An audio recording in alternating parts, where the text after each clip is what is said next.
Hello friends, welcome to Salem bites and vlogs. இது வரைக்கும் என்னோட சேனலை சப்ஸ்கிரைப் பண்ணலைன்னா மறக்காமல் சப்ஸ்கிரைப் பண்ணிவிட்டு அந்த நோட்டிஃபிகேஷன் பெல்லையும் ப்ரெஸ் பண்ணிக்கோங்க ஃப்ரெண்ட்ஸ். இப்போ இந்த விலாகில் என்ன பண்ண போகிறோம் அப்படின்னு பார்த்தீங்கன்னாங்க, ஒரு எம்மியான டிஷ் தாங்க பார்க்க போகிறோம். என்ன அப்படின்னு பார்த்தீங்கன்னாங்க, சப்பாத்தி வித்து மஷ்ரூம் கிரேவி தாங்க எப்படி பண்ணுறதுன்னு பார்க்க போகிறோம். இது ரொம்ப எம்மியான டிஷ்ஷு, சிம்பிள் மெத்தடில் சொல்லியிருப்பேங்க. எப்படின்னு பார்க்கலாம் வாங்க, வீடியோக்குள்ளே போகலாம். ஃபஸ்ட்டு நான் சப்பாத்தி செய்கிறதுக்கு மாவு பிசைஞ்சு வச்சுக்க போகிறேங்க. அதுக்கு நான் 2 கப்பு கோதுமை மாவு எடுத்திருக்கேன். கொஞ்சம் சால்ட் ஆட் பண்ணிவிட்டு நம்ம தண்ணி விட்டு நல்லா சாஃப்டாக சப்பாத்தி மாவு கன்சிஸ்டன்சிக்கு பிசைஞ்சிக்கலாம். இது ஃபஸ்ட்டு சப்பாத்திக்கு மாவு பிசைஞ்சு வச்சுட்டு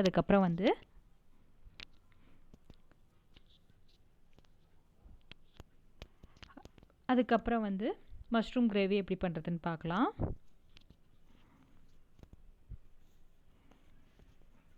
அதுக்குள்ளே மாவு நல்லா சோக்காயிரும். மாவு கொஞ்சம் முடிஞ்ச வரைக்கும் கொஞ்சம் முன்னாடியே நல்லா பிசைஞ்சு வச்சு சோக் பண்ணி வச்சுருங்க. அப்போ தான் சப்பாத்தி நல்லா புசு புசுன்னு நல்லா சாஃப்டாக சூப்பராக நல்லா வருங்க.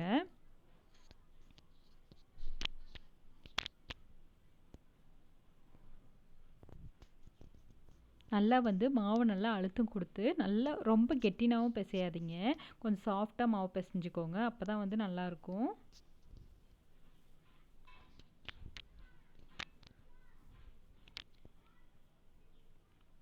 தண்ணி அப்பப்போ வேணுங்கிற அளவுக்கு நல்லா தெளித்து விட்டு பிசைஞ்சுக்கோங்க. ரொம்ப இது பண்ணிங்கன்னா பிசு பிசுன்னு ஆயிருங்க. அவ்வளோதான், மாவு நல்லா சாஃப்டாக பிசைஞ்சாச்சுங்க. இந்த ஸ்டேஜில் நம்ம லைட்டாக ஆயில் விட்டு நல்லா எல்லா பக்கமும் மிக்ஸ் ஆகிற மாதிரி நல்லா மிக்ஸ் பண்ணி விட்டுக்கலாம்.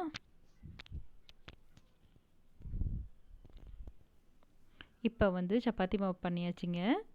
இப்போ நம்ம ஒரு லிட்டு போட்டு வச்சு நல்லா இது சோக் பண்ண வச்சிடலாங்க.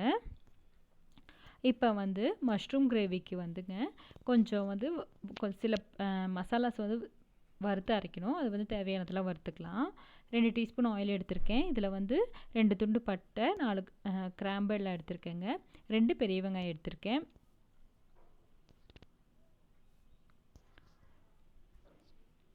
எனக்கு ஒரு வேளைக்கு மட்டும் ஆகிற மாதிரி நான் கம்மியாக செஞ்சுருக்கேங்க. உங்களுக்கு வேணும்னா குவான்டிட்டி இன்னும் கொஞ்சம் கிரேவி உங்களுக்கு நிறைய வேணும்னா இன்னும் கொஞ்சம் கூட சேர்த்தி போட்டுக்கோங்க. 1 teaspoon ginger garlic paste add பண்ணியிருக்கேங்க. வெங்காயம் நல்லா வதங்கணுங்க. அப்போ தான் நம்மளுக்கு டேஸ்ட் நல்லா வரும். ரொம்ப அப்படி லேசாக வதக்கி நம்ம அரைக்க தானே போகிறோம் அப்படின்னு சொல்லிட்டு லைட் இது பண்ணிங்கன்னா அந்த பச்சை வாசனை வரும். நல்லா வெங்காயம் நல்லா வதங்குற வரைக்கும் நல்லா பொறுமையாக வதக்கி விடுங்க. இதில் நான் ஒரே ஒரு தக்காளி மட்டும் ஆட் பண்ணுறேங்க. ரொம்ப தக்காளி ஆட் பண்ணால் புளிப்பாக இருக்குன்னு சொல்லிட்டு நான் ஒரு தக்காளி மட்டும் ஆட் பண்ணுறேன்.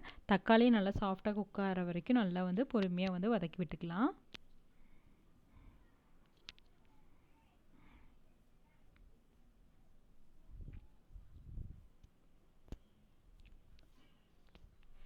இந்த மெத்தட் ட்ரை பண்ணுங்க. ரொம்ப சூப்பராக இருந்தது. டேஸ்ட்டு செமையாக இருந்தது. பண்ண ஒரு வேளையிலே கிரேவி ஃபுல்லாக காலியாகிடுச்சிங்க. என் பையனுக்குமே ரொம்ப பிடிச்சிருந்தது. இந்த மெத்தட் ட்ரை பண்ணி பாருங்கள். ரொம்ப சிம்பிள் மெத்தட் தாங்க. வெங்காயம் தக்காளியை நல்லா வதக்கிட்டு அதுக்கப்புறம் நம்ம இதிலே நம்ம திக்னஸ்க்காக முந்திரி ஆட் பண்ணிக்கலாம். நான் ஒரு முழு முந்திரி ஒரு 7-8 முந்திரி ஆட் பண்ணியிருக்கேன். உங்களுக்கு கிரேவி இன்னும் கொஞ்சம் வேணும் அப்படின்னா இன்னும் கொஞ்சம் கூட சேர்த்து போட்டுக்கோங்க.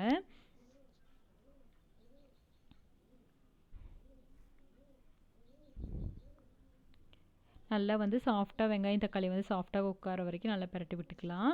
இதில் நான் மசாலாஸ் எதுவும் ஆட் பண்ணலைங்க. மசாலா எல்லாமே நம்ம மறுபடியும் நான் மஷ்ரூம் கிரேவி தாளிக்கும் போது அதிலே எண்ணெயில் வதக்கி விட்டுக்கலாம் அப்படின்னு சொல்லிட்டு நான் வெங்காயம் தக்காளி முந்திரி ஜிஞ்சர் கார்லிக் பேஸ்ட்டு பட்டை கிராம்பு மட்டும் நல்லா வதக்கி வச்சுருக்கேங்க. அவ்வளோதான், நல்லா வதக்கியாச்சு. இது நல்லா ஆற விட்டு நம்ம மிக்சியில் போட்டு கிரேவியை அரைச்சி எடுத்துக்கலாம்.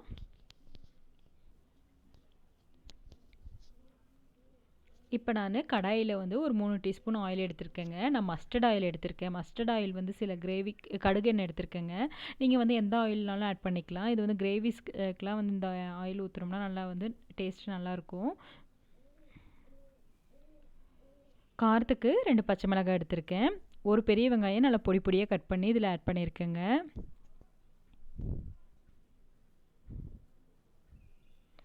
பெரிய வெங்காயம் நல்லா சாஃப்டாக குக் ஆகட்டுங்க. இல்லைன்னா கிரேவியில் அது நறுக்குன்னு சொல்லிட்டு நம்மளுக்கு அது டேஸ்ட்டு வராது. வெங்காயத்தை வந்து நல்லா வதக்கி விடுங்க.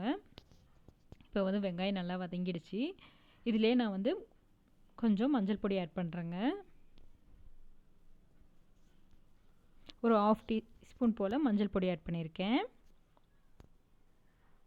இப்போ நான் காரத்துக்கு 1 டீஸ்பூன் மிளகாத்தூள் ஆட் பண்ணியிருக்கேங்க. மசாலா வந்து நம்ம எண்ணெயில் நல்லா வதக்கி விடும் பொழுது நல்லா வந்து கலர்ஃபுல்லாக நல்லா சூப்பராக வருங்க. இதிலே நான் வந்து ஒரு 2 டீஸ்பூன் மல்லித்தூள் ஆட் பண்ணுறேன்.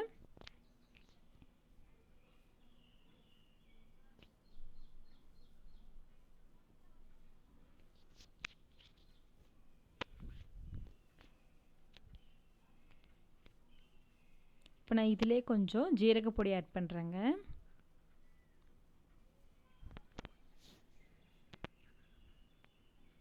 ஒவ்வொரு மசாலாவும் நல்லா வதக்கி விடுங்க. நல்லா வந்து எண்ணெயில் வதக்கும் போது நல்லா வாசமாக நல்லாயிருக்கும். பச்சை வாசனையும் வராதுங்க. எல்லா மசாலாவுமே கடையில் வாங்குறதுனால கொஞ்சம் லைட்டாக மல்லித்தூள்லாம் ஒழுங்காக வதங்கலைன்னா பச்சை வாசனை இருக்க மாதிரி இருக்குங்க. அதனால் நல்லா வதக்கி விட்டுக்கலாம். இதிலே நான் வந்து ஒரு 1/2 டீஸ்பூன் வந்து நான் கரம் மசாலா ஆட் பண்ணுறேன். கரம் மசாலா இல்லைன்னா நீங்கள் பிரியாணி மசாலா கூட ஆட் பண்ணிக்கலாங்க.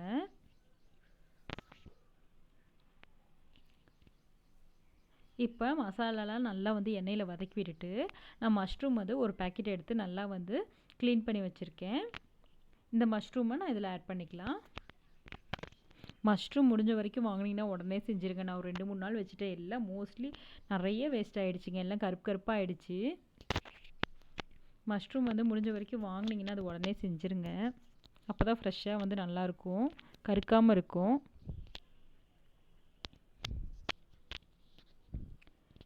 மஷ்ரூம் வந்து எண்ணெயிலே நல்லா வதங்கட்டுங்க. அப்போ தான் வந்து மஷ்ரூம்குள்ளே இருக்க தண்ணி எல்லாம் வந்து நல்லா சுண்டி வரும். இதிலே நம்ம வந்து சால்ட் ஆட் பண்ணிக்கலாம். இப்போ நம்ம சால்ட் ஆட் பண்ணி நல்லா வந்து வதக்கி விட்டுக்கலாம். நீங்கள் வாட்டர் எதுவும் ஆட் பண்ணாதீங்க. மஷ்ரூம்லேயே வந்து நிறைய வாட்டர் கண்டென்ட் இருக்குங்க. அந்த தண்ணி எல்லாம் வந்து அதுவே வந்து தண்ணி நிறைய விடும். மஷ்ரூம் வந்து அப்படியே வந்து இந்த மசாலாவோடு நல்லா வெந்துட்டுருக்கட்டுங்க. நம்ம அதுக்குள்ளே வந்து நம்ம வதக்கி வச்ச மசாலா எடுத்து நம்ம அரைச்சி எடுத்துக்கலாம் விழுதா.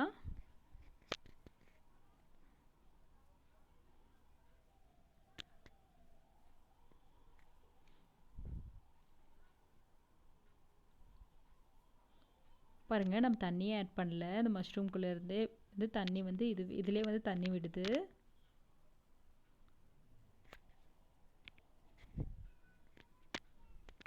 மஷ்ரூம் இப்படியே வேகட்டும். மஷ்ரூம் வந்து சீக்கிரம் வெந்துருங்க. இப்போ நம்ம அதுக்குள்ளே இந்த மசாலா வந்து அரைச்சிட்றேன். நான் மிக்சியில் போட்டு அரைச்சிக்கலாம்.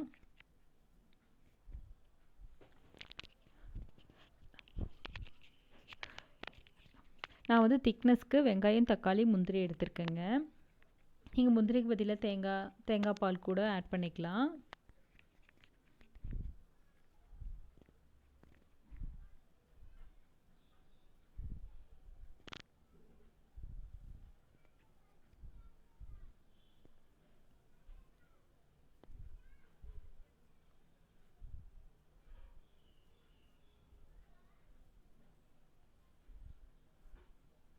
இதிலே நம்ம அரைச்சி விழுதை வந்து ஆட் பண்ணிக்கலாங்க.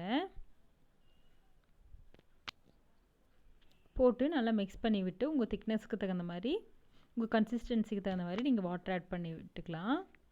நான் மிக்சியிலே நான் தண்ணி விட்டு கொஞ்சம் வாட்டர் ஆட் பண்ணிக்கிறேன்.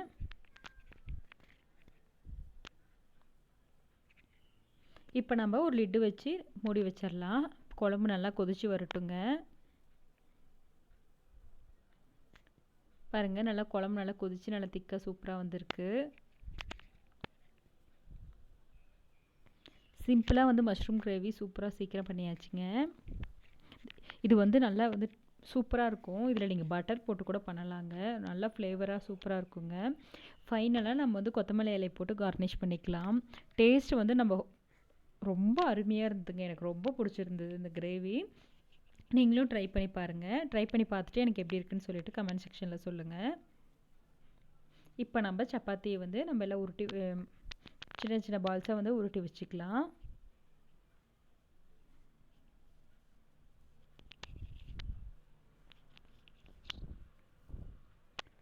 இப்போ நான் சப்பாத்தி மாவு எடுத்து நல்லா உருட்டி வச்சுருக்கேங்க. இப்போ நம்ம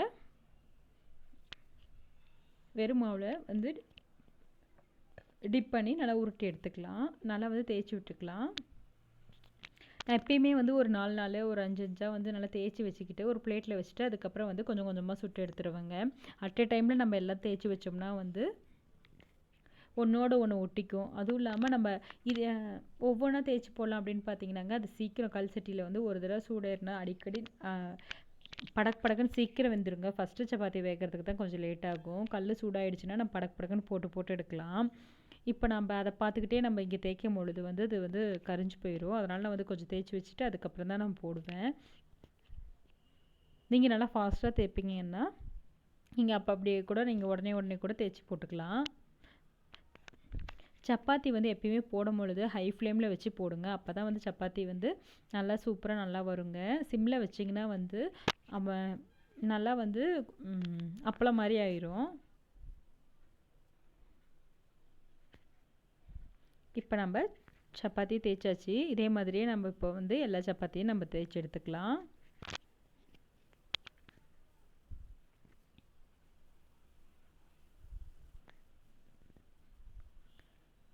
இப்போ நம்ம சப்பாத்தியெல்லாம் தேய்ச்சி எடுத்தாச்சுங்க. இப்போ நம்ம கல்லும் சூடு ஆயிடுச்சு. இப்போ நம்ம சப்பாத்தி போட்டு சுட்டு எடுத்துக்கலாம். சப்பாத்திக்கு எப்பயுமே வந்து அடியில் ஆயில் விடாதீங்க.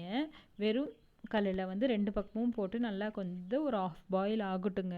நல்லா பாருங்கள், மேலே வந்து இப்படி பபுள்ஸ் மாதிரி வரட்டும். அதுக்கப்புறம் வந்து நம்ம ஆயில் ஆட் பண்ணிவிட்டு நல்லா குக் பண்ணோம்னா தாங்க சப்பாத்தி வந்து நல்லா சாஃப்டாக நல்லா வரும். ஃபஸ்ட்டே நம்ம வந்து ஆயில் போட்டோம்னா வந்து மேலே மட்டும் நல்லா வந்து கலராக வந்துடும், உள்ளே வந்து குக் ஆகாத மாதிரி இருக்கும்.